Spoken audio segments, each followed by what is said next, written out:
Hello, listeners, and thanks for tuning into this edition of our MetriSight podcast. I'm Beth Schultz. I'm the Vice President of Research and Principal Analyst at Metrigy. And with me here today is Matt Craig. Matt is our Senior Director of Product Development, and he also spearheads our quarterly AI Sentiment Index research. And that's why he's here with me today, so we can talk about the latest findings. Welcome, Matt. Hey, Beth, thanks. Okay, so before we get to 2Q findings, let's kind of give our listeners a quick review of Metrigy's methodology for the AI Sentiment Index. Um, this is new to us, really. It's only the second quarter in. So let's remind everybody, who are we surveying? What are we asking them? What's the goal? Absolutely. And as you mentioned, this is only our second quarter of doing this. But so what we're doing is every quarter we're going out and surveying 1,000 US respondents, demographically representative of the US population. So we're trying to get a snapshot of what, regular people are thinking about AI. What are their feelings towards it? We are asking them both about their current feelings and where they expect it to be in 1 to 2 years in future sentiment around, the personal impact of AI that's had in their lives, what the societal impact has been in their opinion, and the economic impact.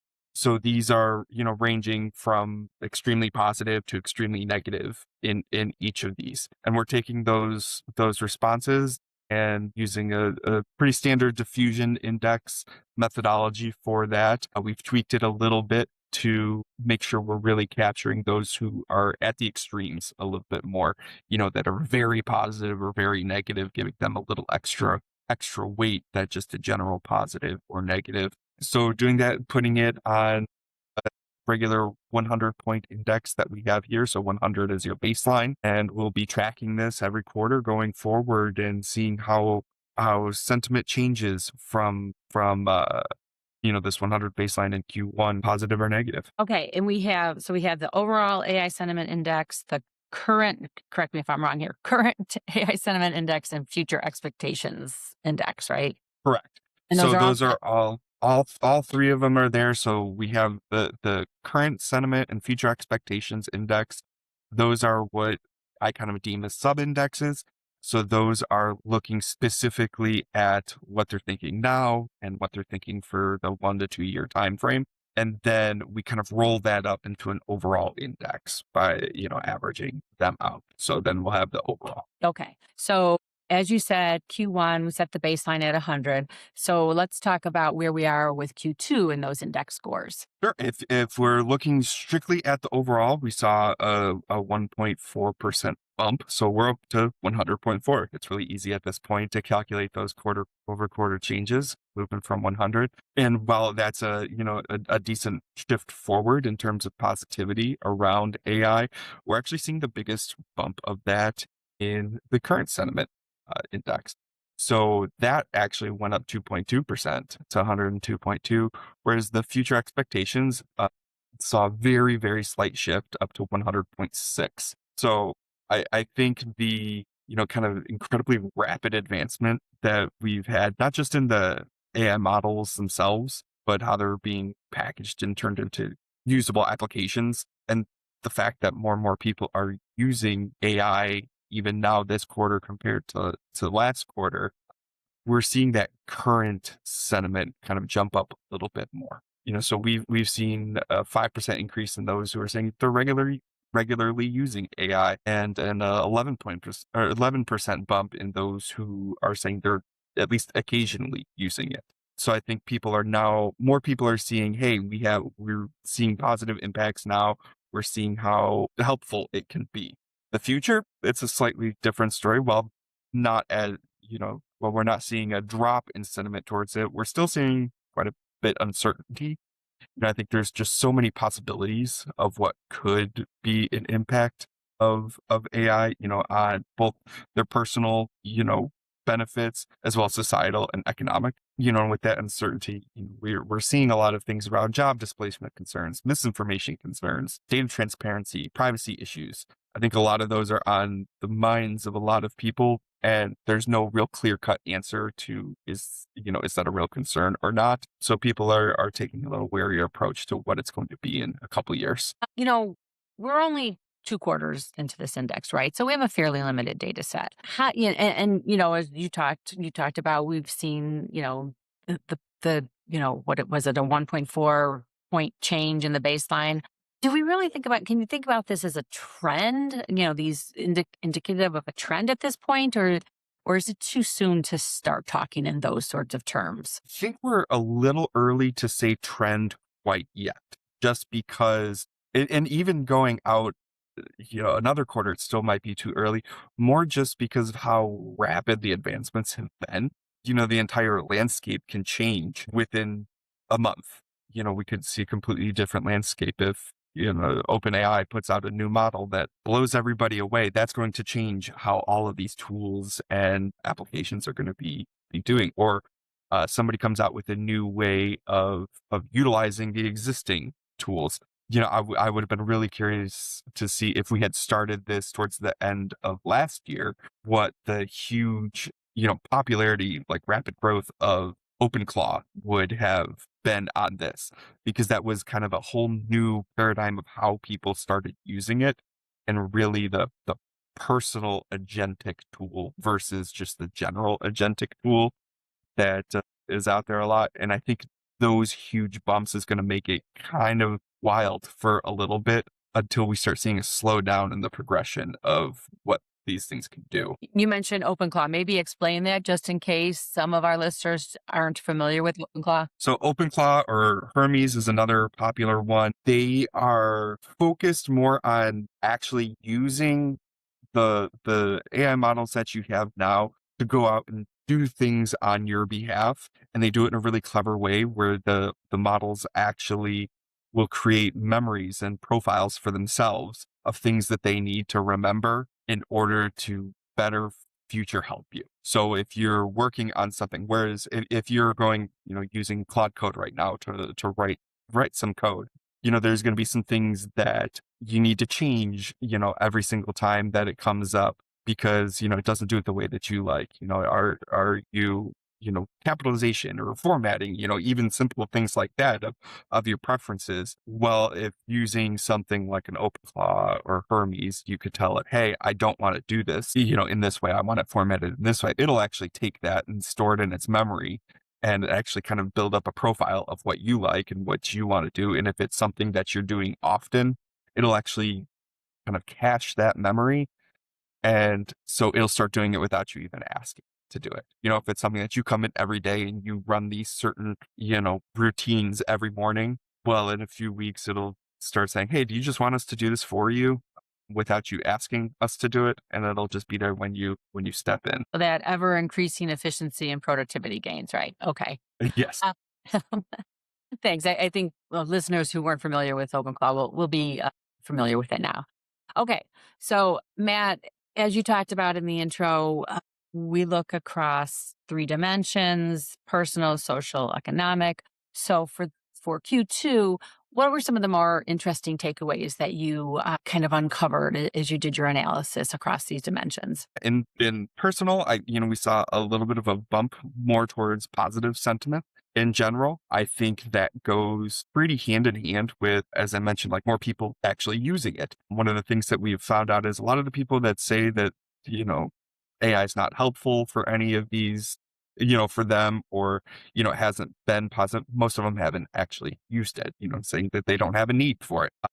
What we're seeing is more people are using it more regularly. More people are getting a positive, impact towards it. So I think those are going to go hand in hand. The societal and economic is a slightly different story, because a lot of that is less on personal experience and more on what they see or are told. I think media has a lot of impact over what the feelings people will be if you're constantly bombarded with negative stories about something.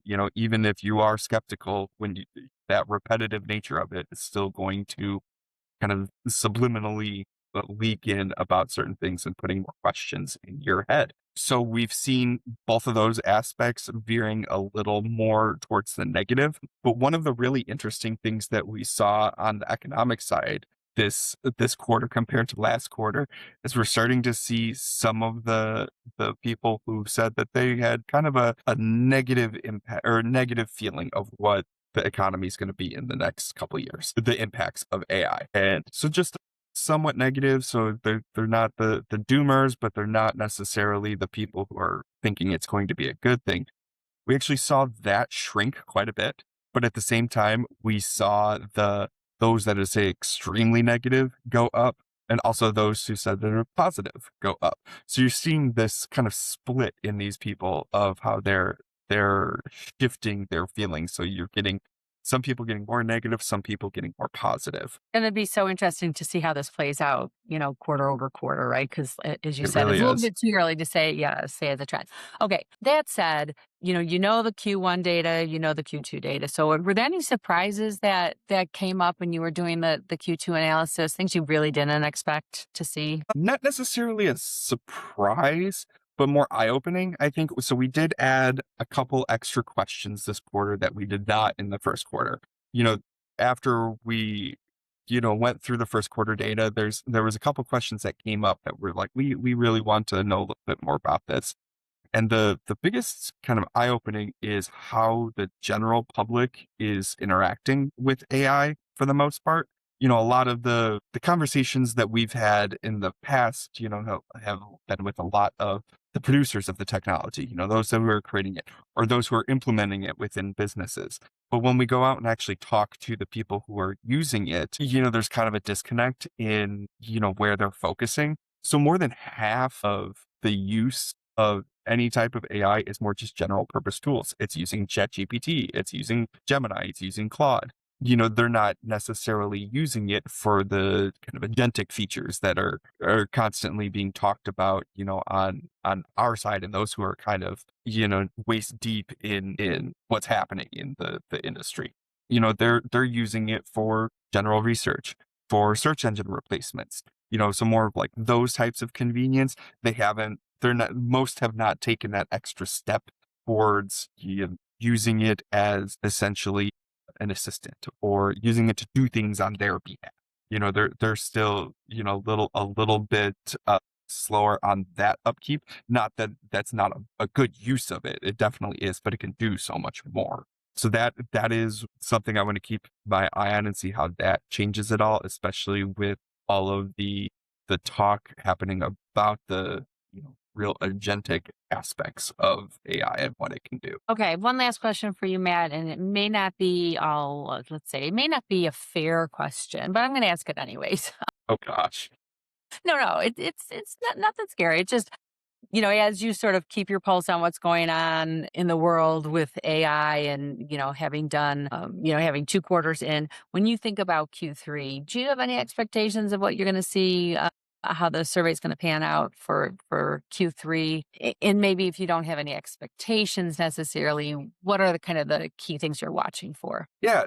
So I would say from a personal aspect of it, I don't think we'll see a huge change for personal impacts. We may see a slight increase or a slight decrease, but a lot of times within the margin of error, on that decrease side of it, just as we're getting the advancements and more people are using it. So I don't expect a huge, shift in that. And I definitely don't see it necessarily going negative on the personal side. On the society side, I'm very curious to see what is going to happen. Now, just with 3 days ago, we had the US government deciding to ban Mythos from Anthropic, the Mythos model.